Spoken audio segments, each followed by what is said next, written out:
Muito bom dia a todos. Sejam bem-vindos a este nosso webinar. O tema que vos trazemos prende-se com uma novidade que foi introduzida com o Orçamento de Estado deste ano, de 2020, que nós apelidamos de Software Box. Por isso, neste nosso webinar, nós vamos explorar aqui aspectos relacionados com a gestão da propriedade intelectual, com as novidades que entretanto, temos para partilhar e também com a tipologia de apoios que estão disponíveis.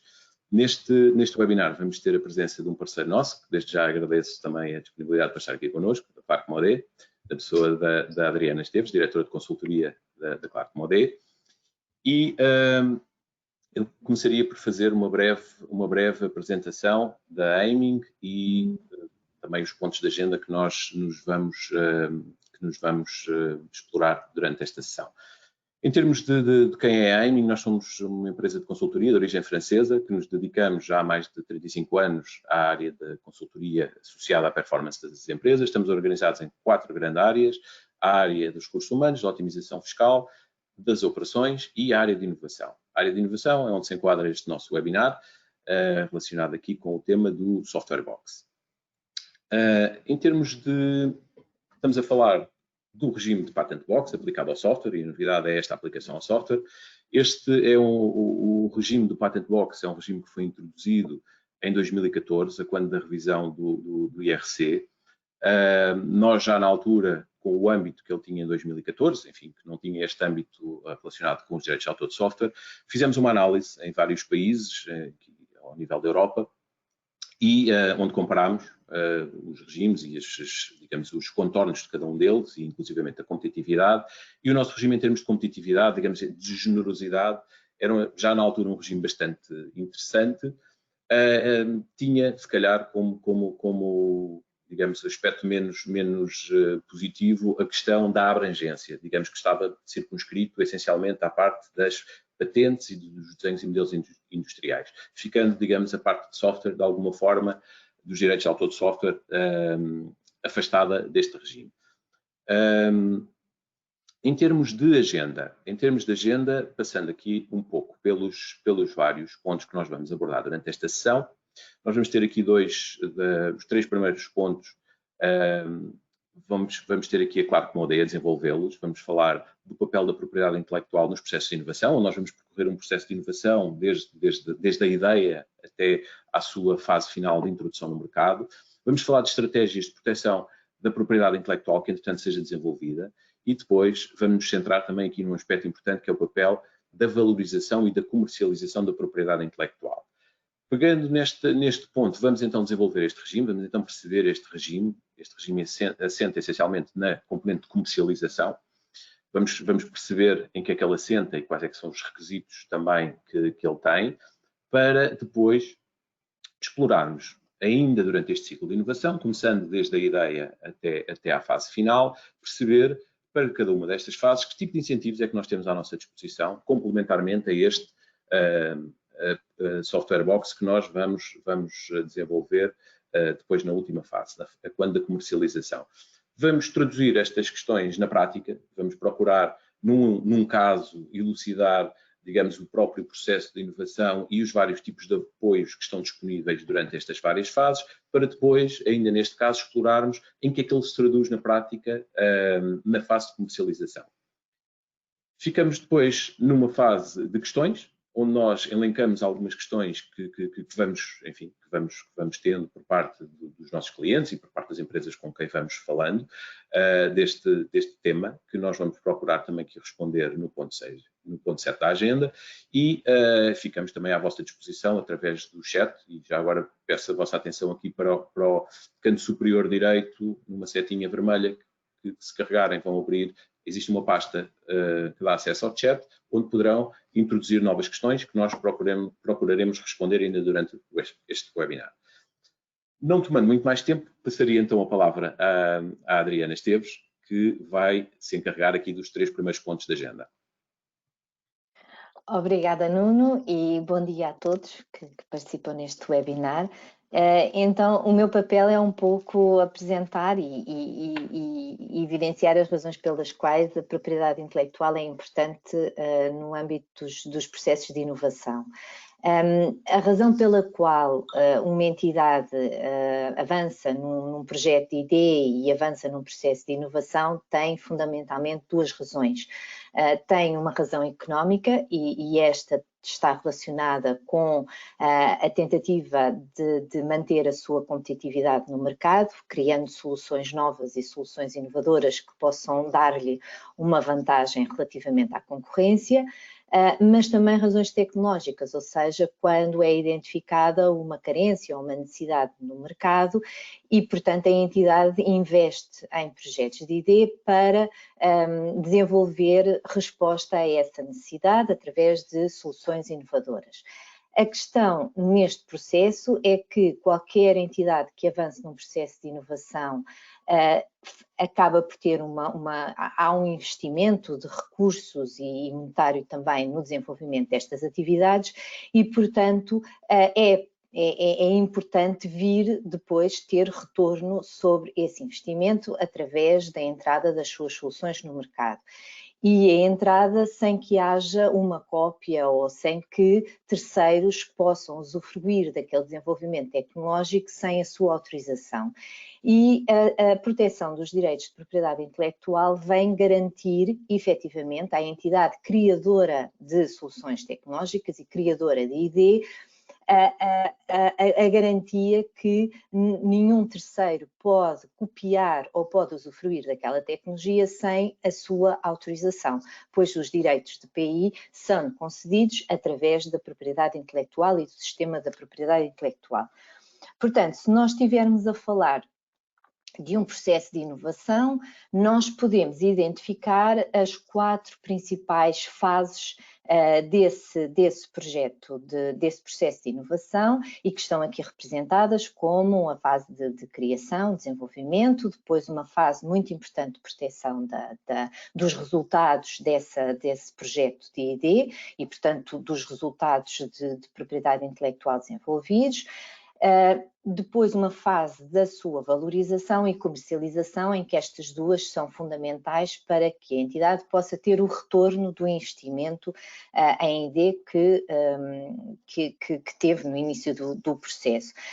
Passando por as 4 fases de uma forma bastante resumida, na fase de criação, o fundamental é perceber o posicionamento do meu projeto ID, é saber dentro da tecnologia que eu estou a desenvolver como é que está desenhada a área tecnológica e quais são as tendências tecnológicas, principalmente para perceber se aquilo que estou a desenvolver está ou não já protegido por outros e desta forma eu posso aferir o potencial de inovação e o potencial de PI que aquele meu projeto de ID pode vir a alcançar, e isto é feito através de pesquisas ao estado da técnica para saber o que é que os outros players estão a desenvolver dentro da mesma área.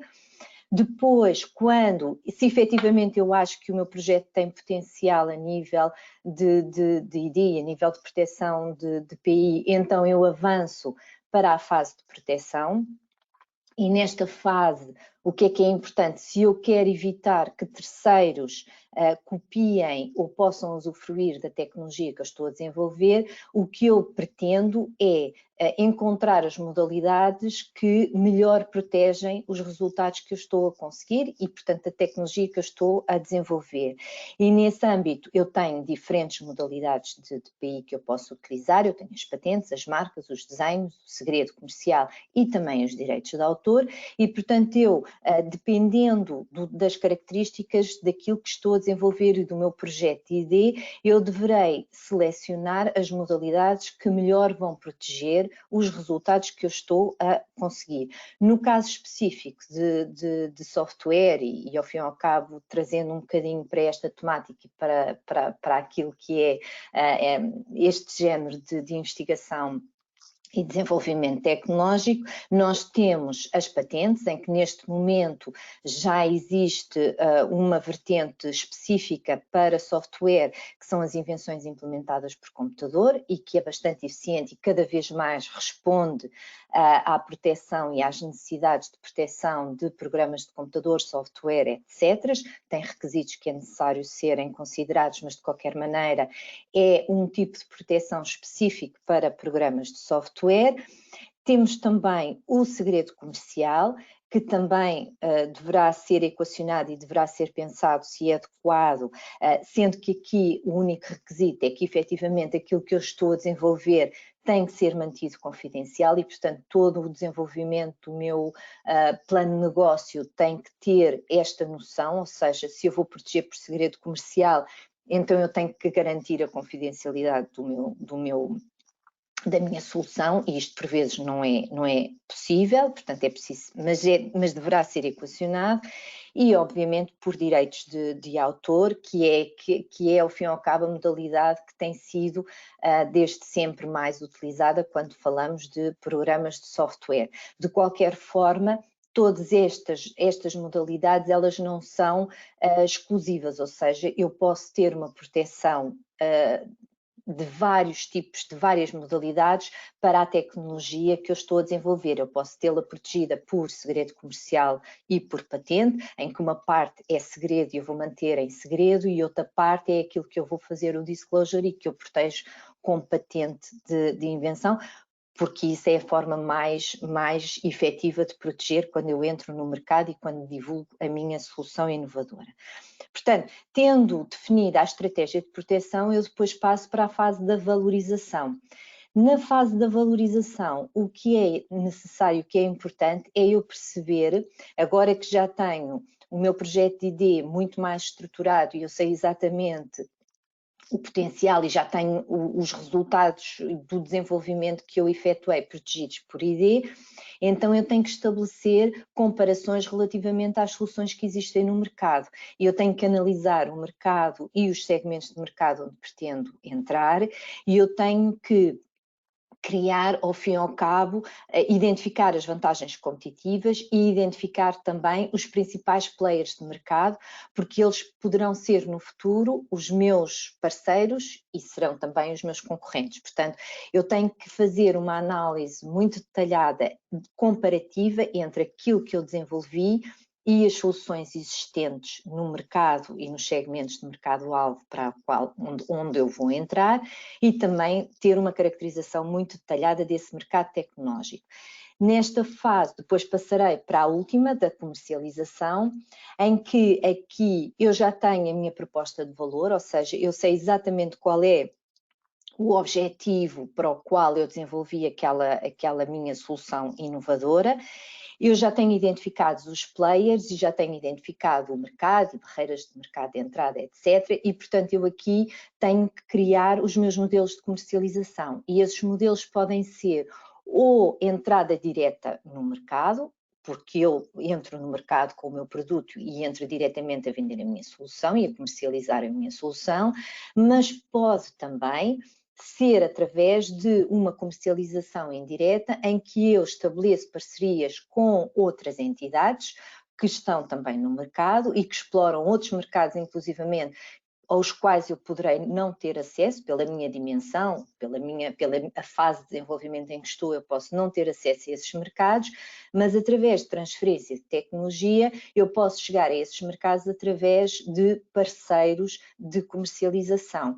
Eu só posso realizar transferência de tecnologia se efetivamente eu tiver uma proteção dos direitos de PI dessa tecnologia, porque eu aí tenho um direito e aquilo que eu estou a fazer é a comercialização desse direito e a sua transferência. Se eu não tiver proteção, se eu não tiver algo que diga que efetivamente eu sou o titular daquele desenvolvimento, eu não poderei comercializá-lo, nem poderei estabelecer este género de contratos nem acordos com entidades terceiras para poder comercializar. Portanto, a PI aqui é importantíssima, não só para proteger o meu posicionamento no mercado e evitar que terceiros possam copiar a minha solução inovadora, como também é fundamental porque me dá a oportunidade de poder transacionar aquele direito com parceiros para poder chegar a outros mercados e desta forma otimizar, digamos assim, o retorno do investimento que eu tive no meu projeto de ideia e na fase inicial do processo de inovação. E penso que este, assim, muito genericamente e muito resumidamente, é o papel, digamos assim, da PI em todo este processo. Passo a palavra agora, Nuno, para avançar. Muito bem. Ora bem, uma vez que nos debruçámos sobre o processo e estratégias e indicações, digamos, de onde no processo podem surgir a propriedade intelectual, como deve ser a estratégia em termos de registro e também que aspectos a considerar em termos de comercialização, vamos agora centrar um pouco aqui sobre o regime propriamente dito, o regime fiscal. Falando um pouco historicamente, já o mencionei na introdução, mas volto a dizê-lo, este regime foi introduzido em 2014 e essencialmente versava sobre a propriedade industrial, versava sobre as patentes e os desenhos ou modelos industriais. Aqui o aspecto novidade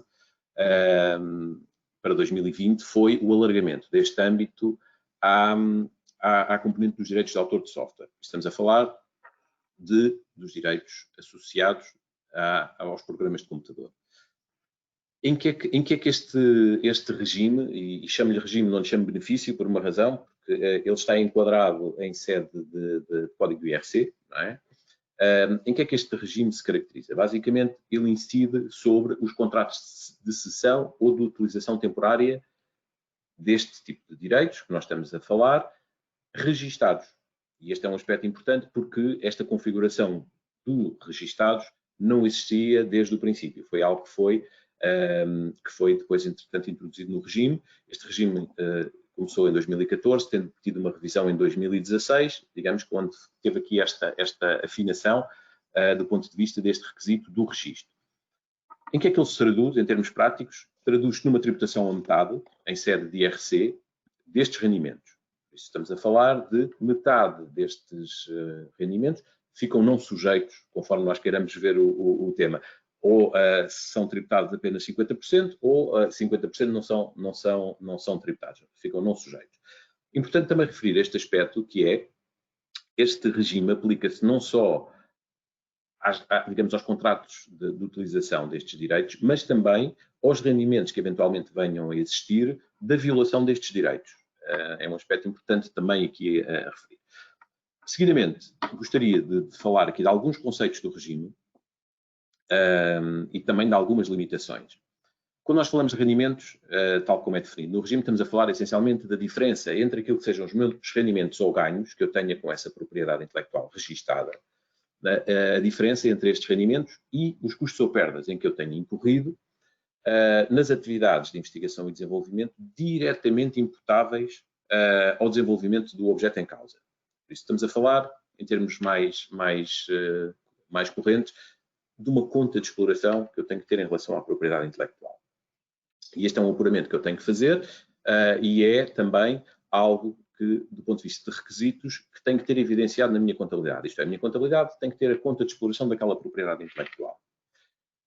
Um aspecto também relevante e que foi introduzido com revisão de 2016, que não existia quando foi introduzido em 2014, e até, inclusivamente, existe uma nuance entre os direitos adquiridos e registados entre 2014 e 2016, que se prolongam até 2021, no regime anterior. Mas ainda aqui ao ponto que foi introduzido em 2016, basicamente é um ponderador que foi introduzido entre aquilo que são as despesas qualificáveis e o que é que elas são. As despesas qualificáveis são as despesas diretas das atividades de investigação e desenvolvimento em que a empresa incorra, com, enfim, próprios, não é, internos, mas também com empresas com as quais não tenha relações,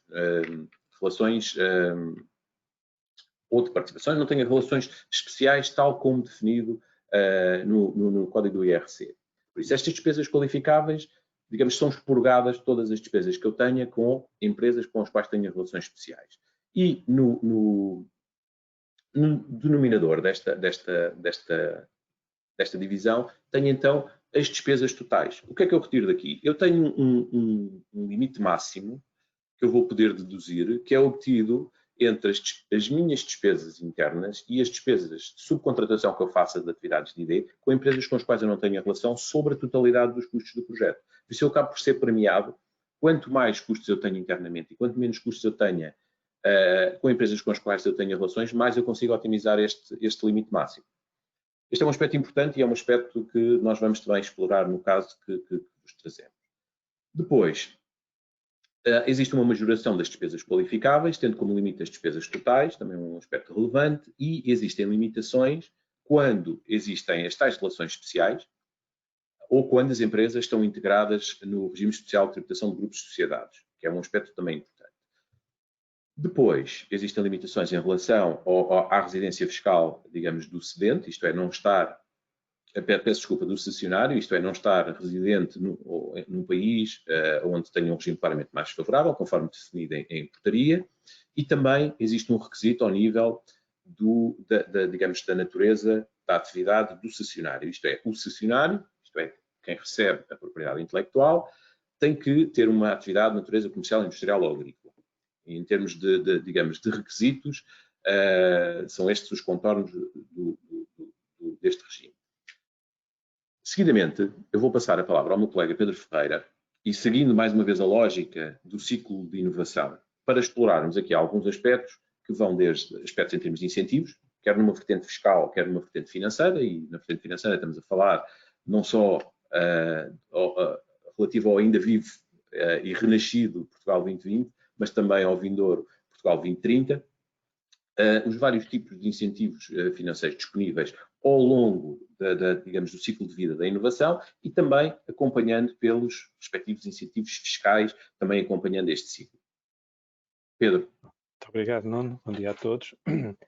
Bom, nós até agora temos estado a falar essencialmente na fase final de desenvolvimento de um projeto, não é? Na parte de comercialização, a proteção, usufruir do software box no sentido com a comercialização, mas há todo um conjunto de apoios que podem existir até chegarmos a esta fase. Portanto, aqui a ideia deste plano de incentivos AID é mostrar que se pode maximizar os apoios e conjugar incentivos financeiros com incentivos fiscais, com outros regimes como o software box, usufruindo ao mesmo tempo e havendo a necessidade também da proteção da propriedade.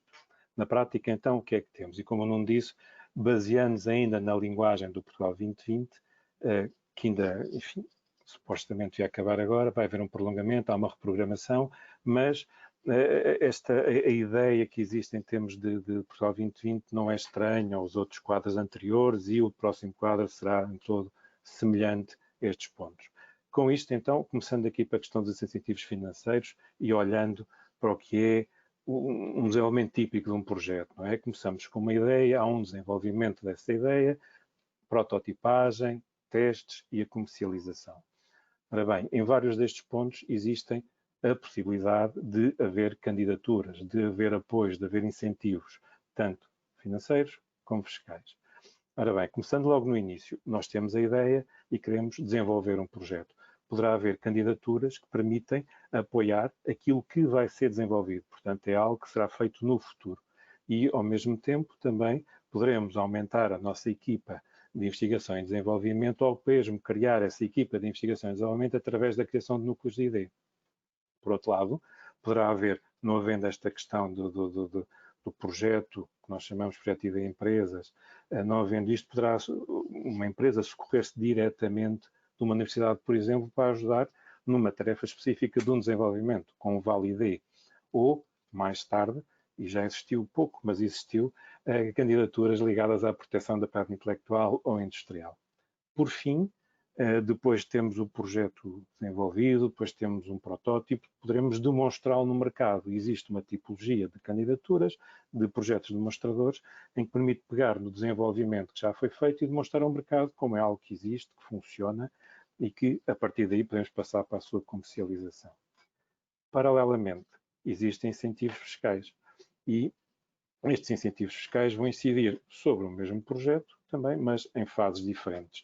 O incentivo fiscal, o mais vulgar, mais conhecido, mais estabelecido, mais maduro, que é o CIFID, pode ser usado em diferentes fases do projeto, consoante o ano fiscal, porque, sendo um benefício fiscal, incide sobre a janela temporal que é esse ano fiscal. E daí eu ter posto aqui como exemplo, na fase de desenvolvimento, já havendo algo material, num determinado ano fiscal, poderemos apresentar uma candidatura ao CIFID, ou mais tarde, já no fim do projeto, relativamente, ou mesmo ao outro ano fiscal, poderá haver uma candidatura, enfim, já com o projeto concluído. Paralelamente, ainda existe o CEFEI, algo temporário, que está em vigor e que, mais para a área de inovação dos projetos intangíveis, dos intangíveis, do que propriamente para a parte de investigação e desenvolvimento, mas é outra forma também de apoio. Por fim, o regime Software Box, temos estado a falar, já numa fase de comercialização. Portanto, com este plano de incentivos, é possível maximizar todo o trabalho que as empresas fazem, todo o trabalho que as equipas de desenvolvimento fazem, até chegar à fase madura da comercialização e da venda desse produto ou desse serviço.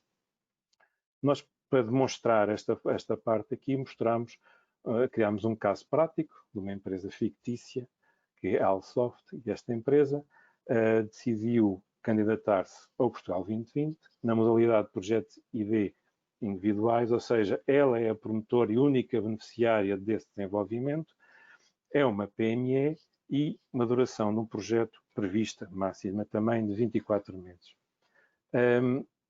Nós colocamos também aqui um exemplo das tipologias de despesas mais vulgares.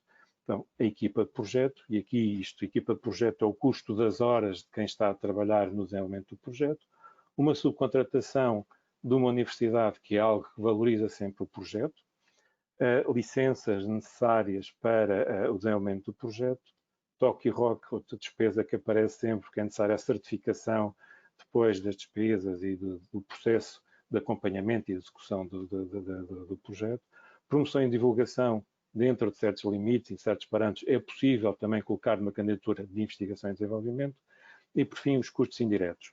Custos indiretos são custos diretamente relacionados com as despesas que a empresa tem no desenvolvimento. Com isto tudo, e neste caso, estamos a falar de uma PME, temos uma taxa de incentivo de 60%. Essa taxa de incentivo de 60% é a conjugação da taxa base, das majorações existentes, da dimensão da empresa, tudo isto tem que ser visto sempre, não só à luz do regulamento, mas à luz de cada aviso. E neste caso, concluímos que era 60%. O que é que isto significa? Significa que o incentivo que vai ser atribuído a essa empresa com essa candidatura, tendo por conta os 296 mil euros, que é o total, vai se refletir num incentivo de 167 mil euros para essa empresa. Neste caso, um incentivo a fundo perdido. Significa que também que a empresa fica a ter a seu cargo a questão da parte do autofinanciamento, os 118 mil euros. Portanto, aqui neste caso, poderemos ter, só com esta candidatura, podemos ter um apoio de 60% de todo o trabalho que é necessário para desenvolver um serviço, um produto novo. Conjugando isto com o CIFID. Portanto, tivemos a falar agora um exemplo de incentivo financeiro, agora com incentivo fiscal. O CIFID funciona de uma forma diferente do Portugal 2020. Enquanto o Portugal 2020, ou incentivo financeiro, indica aquilo que nós vamos fazer, quando se apresenta a candidatura é para o futuro, o CIFID, sendo um benefício fiscal, reporta um ano fiscal, logo reporta àquilo que já foi feito. Neste caso, estamos a falar do primeiro ano de projeto, coincidente com o primeiro ano, com o ano, com o ano fiscal, e vamos pegar exatamente na mesma equipa, pegar exatamente nas mesmas horas, na subcontratação da universidade, vamos ter aqui um adicional de despesas de funcionamento que são específicas do CIFID e não do Portugal 2020, mas a base para isto, que é a equipa e esta subcontratação da universidade, é a mesma que foi apresentada e foi aprovada e estará em curso dentro de um Portugal 2020. Com isto, temos um investimento total deste primeiro ano de 165 mil euros. Atenção, agora aqui, para o CIFID é tudo elegível. Não, não é tudo elegível. Porquê? Porque já existiu um incentivo financeiro no desenvolvimento do projeto. Nesse sentido, vamos ter que usar apenas 40% deste investimento que foi calculado em termos de CIFID. E 40% porquê? Porque 40% é a parte do autofinanciamento do projeto do Portugal 2020. Com isto, o que é que temos? Temos um investimento elegível para cálculo do benefício fiscal de 66 mil euros, que se atribui, com isto, um benefício fiscal de 54 mil euros. E porquê tão alto também neste caso? Porquê? Porque nós estamos a falar de uma primeira candidatura da empresa, de um primeiro ano, que, de acordo com a fórmula de cálculo, não havendo candidaturas de CIFID anteriores, portanto, permite irmos maximizar o benefício fiscal e este maximizar concretiza-se numa taxa de 82,5%. Obviamente, com mais candidaturas em anos consecutivos, esta taxa vai diminuindo. No entanto, vamos sempre juntar aqui, vamos sempre utilizar o projeto que já está a ser desenvolvido, portanto, vamos maximizar todo o investimento, vamos maximizar o apoio que é possível, enfim, no desenvolvimento de um projeto de ID. Na fase seguinte, iríamos passar aqui para a parte mais prática já da comercialização, Software Box. Portanto, passo a palavra ao Nuno.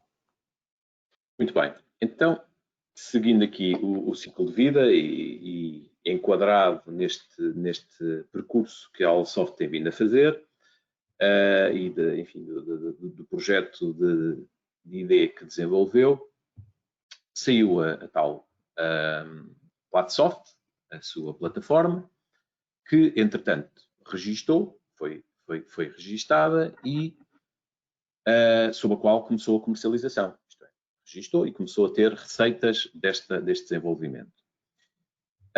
Para 2020, as receitas que a Platsoft representou foram 100 mil euros, para efeitos aqui deste caso, perfeitamente inventado por nós, aqui para efeitos de elucidar estes conceitos.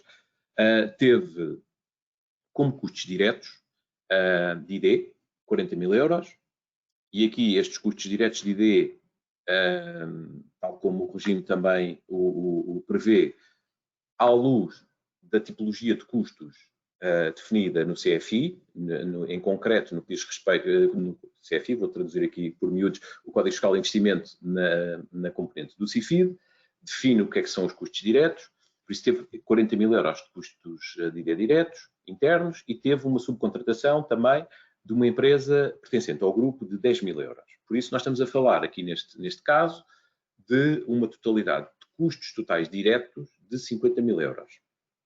Agora, ainda aqui também, em termos de exemplo, a aplicação do regime, nós estamos a falar do valor de licenciamento, não é? De contratos de licenciamento, de licença de uso para terceiros de 100 mil euros, 50 mil euros de custos. Nós chegamos a um apuramento de um rendimento para efeitos deste regime de 50 mil euros. Logo, numa primeira análise, o efeito de não tributação a 50% seria de 25 mil euros. Isto é, 25 mil euros ficariam não sujeitos a tributação em sede de IRC. No entanto, e agora, voltando, remetendo para o que já apresentei anteriormente, existe um cap, um limite máximo desta não tributação, em função daquele quociente que eu apresentei anteriormente, que basicamente, neste caso, seria as despesas qualificáveis, que neste caso seriam os 40 mil euros, sobre a totalidade dos custos que eu tive, e aí sim, a totalidade dos custos diretos incorridos já entram os 10 mil euros da subcontratação à empresa do grupo, por isso teria aqui uma divisão entre os 40 mil e os 50 mil euros, ao qual eu iria aplicar o rendimento, o valor do rendimento, neste caso, o rendimento, estamos a falar em 50 mil euros, vezes 50%. Ora, aplicando esta fórmula, eu chego a um limite máximo de não sujeição em sede de IRC, por isso estamos a falar de um regime, antes de mais, que é declarativo, isto é, não é sujeito a uma aprovação, por isso é muito importante estes aspectos serem bem salvaguardados. Eu chegaria aqui a um limite que eu teria que cumprir de 20 mil euros de não sujeição, em virtude deste quociente, basicamente me iria impedir de não utilizar a totalidade daquilo que seria a não sujeição, em virtude desta questão da subcontratação de uma empresa pertencente ao grupo. Em termos de caso, basicamente, o que nós nos propunhamos era, no fundo, passar aqui pelas várias fases de um processo de inovação. Também dar alguma noção de, até agora, os vários sistemas de incentivo que nós tínhamos, no que diz respeito ao software, incidiam essencialmente na vertente de custos, isto é, nos custos em que eu incorria para desenvolver esta plataforma, neste caso em concreto da Platsoft. Este regime é um regime que incide sobre o rendimento, sobre aquilo que é a exploração já que eu tenha desses direitos de autor, da propriedade intelectual que eu desenvolvi. Isso incide aqui sobre uma outra vertente, a vertente da receita. No entanto, há um aspecto importante a observar na conjugação e na complementaridade destes incentivos, que é a coerência, nomeadamente em termos de custos, a coerência que eu tenho que garantir entre estes vários sistemas de incentivos. Em concreto, por exemplo, entre um CIFID e um software box, enfim, claramente, porque no caso em concreto, software box, enfim, é um nome de código que nós apelidamos a este incentivo, que está regulado no artigo 50A do Código do IRC. Basicamente, em sede de software box, nós estamos a falar de componente de custos ter que ser apresentada tal como as regras definidas no CIFID. Daí a importância desta coerência entre os vários incentivos. No entanto, a complementaridade é um aspecto que enfim, está contemplado. Eu agora gostaria de passar à segunda parte da nossa sessão, uma vez apresentado aqui estes vários aspectos e trazido aqui também o caso. Gostava de partilhar convosco algumas das questões com as quais nós nos temos deparado relativamente a este tema, e que é normal que elas surjam, porque estamos a falar de um regime que, aplicado ao software, é relativamente recente, que é a complementaridade. Eu começaria pela primeira e tomava já esta para mim, que é a complementaridade entre os vários regimes apresentados. Pelo exemplo que nós apresentámos, pelo caso da Allsoft, nós conseguimos perceber esta complementaridade e, inclusivamente, até a interdependência do ponto de vista de coerência entre estes vários sistemas de incentivos. Há um princípio básico nos sistemas de incentivos que é o não apoio sobre a mesma base, isto é complementariedade, sim, mas não o incentivo sobre a mesma base. Por isso, a complementaridade existe, há que observar estes aspectos da coerência.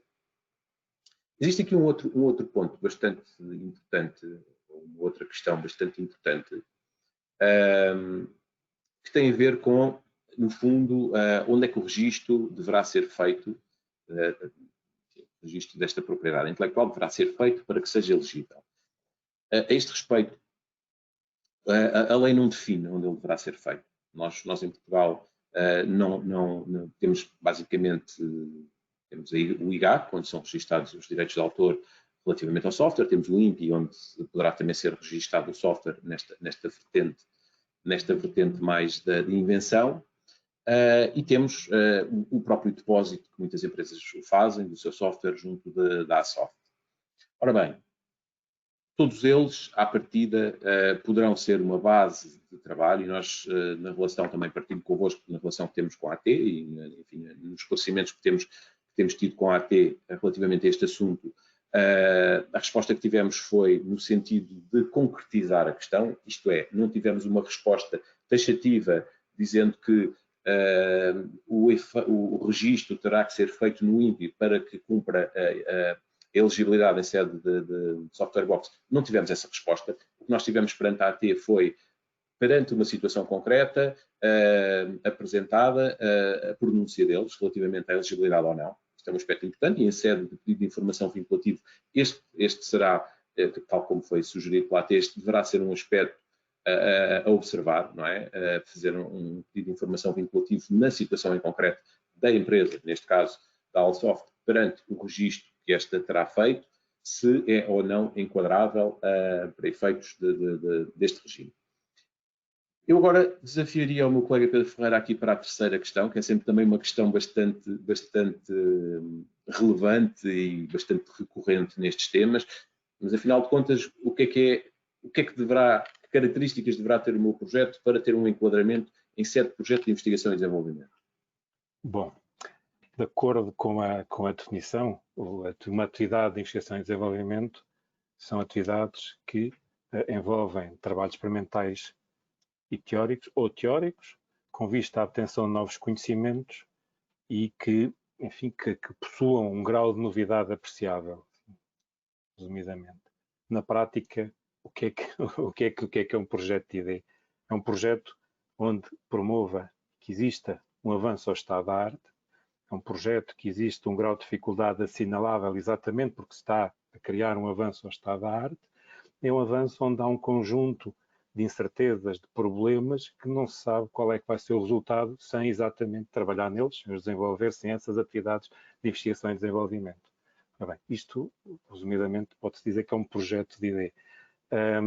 Normalmente, o que se faz é trabalha-se, percebe-se com as empresas, com os nossos clientes, o que é um projeto de ID. A pouco e poucos, nem sempre à partida, há projetos que evidentemente são ID, há outros projetos que temos que perceber o que é dificuldade, o que é o avanço ao estado da arte, utilizam tecnologias emergentes, estão a desenvolver uma nova tecnologia, quais as dificuldades, quais as incertezas. Isto é um trabalho que é feito para se conseguir, na prática, montar uma candidatura ou irmos a um benefício fiscal. Muito obrigado, Pedro. Eu agora a quarta questão endereçaria à Adriana e que tem a ver com a necessidade de ter o direito concedido para poder ou não avançar com a comercialização ou a transferência da tecnologia. Lançaria esta questão à Adriana, então. Sim, então, não, de facto não é necessário ter o direito de PI concedido se estivermos a falar de um direito registado, como neste caso o direito de patente e dentro das invenções implementadas por computador, porque uma vez que quer a nível dos depósitos da Asoft, quer a nível do depósito por direito, por copyright, ou até o segredo comercial, mas o segredo comercial obviamente não tem qualquer tipo de registro, tem uma data de criação e assim como a Asoft, etc., todos esses, ao fim e ao cabo, o que está por trás é ter uma data a partir da qual que se pode conferir que aquela solução, que aquele programa de software existia. No caso da patente de invenção, há um processo, desde o seu pedido até à sua concessão, há um processo que pode demorar entre 3 a 5 anos. Ou seja, porquê? Porque eu estou a fazer um pedido de patente em que eu estou a dizer que aquilo que eu inventei é novo relativamente a tudo o que existe no estado da técnica, que tem uma componente inventiva que cumpre os requisitos da patente e, portanto, há um período de aferição por parte dos examinadores dos institutos relativamente ao cumprimento ou não destes requisitos. Contudo, a partir do momento em que eu também tenho a data do primeiro depósito, ou seja, a data em que eu depositei e apresentei aquela tecnologia junto do INPI, neste caso, eu tenho um direito provisório relativamente a essa tecnologia e a partir daí, com algumas, portanto, é preciso ter sempre alguma atenção relativamente ao uso deste direito numa fase inicial do pedido, mas a partir desse primeiro pedido, eu sou o titular provisório daquela tecnologia, daquele desenvolvimento tecnológico e, como tal, eu posso iniciar desde logo atividades de comercialização, eu tenho um direito que posso transferir como pedido de patente, não como uma patente concedida, mas que é transacionável porque eu já tenho um registro que me dá essa titularidade provisória e, portanto, eu não preciso de aguardar pela concessão de nenhuma patente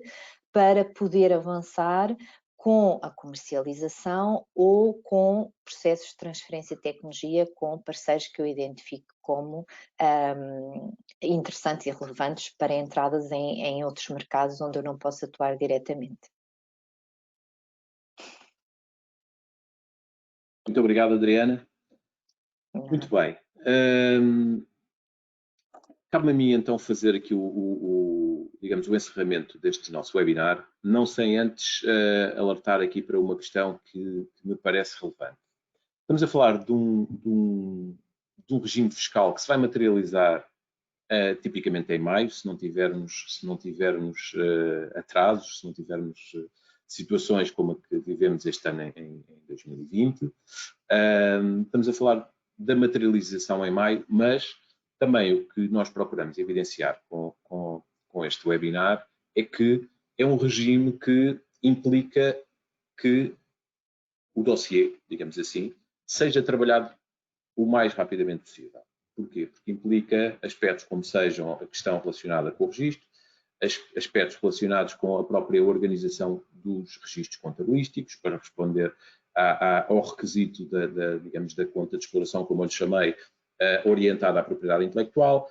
Há aspectos também importantes em termos de análise de contratos, porque este regime incide sobre os direitos da propriedade intelectual e muitas vezes as empresas, enfim, têm contratos que englobam não só a componente do licenciamento, mas também componentes de prestações acessórias, prestações essas que, para efeitos deste regime, não são elegíveis, por isso é algo que, e aqui vai o sentido da minha nota e do meu alerta, é algo que não é passível de ser trabalhado próximo da entrega do modelo 22. É algo que claramente nós recomendamos que seja, pelo menos do ponto de vista da elegibilidade, dos aspectos da elegibilidade, seja trabalhado o quanto antes para que depois, digamos que em sede de submissão do modelo 22, não é? O resultado se garante a elegibilidade e o resultado seja a consequência deste dossiê que já foi previamente trabalhado. Eu vou concluir este webinar agradecendo a participação de todos e também agradecendo a participação aqui da Clark Modé, através da Adriana.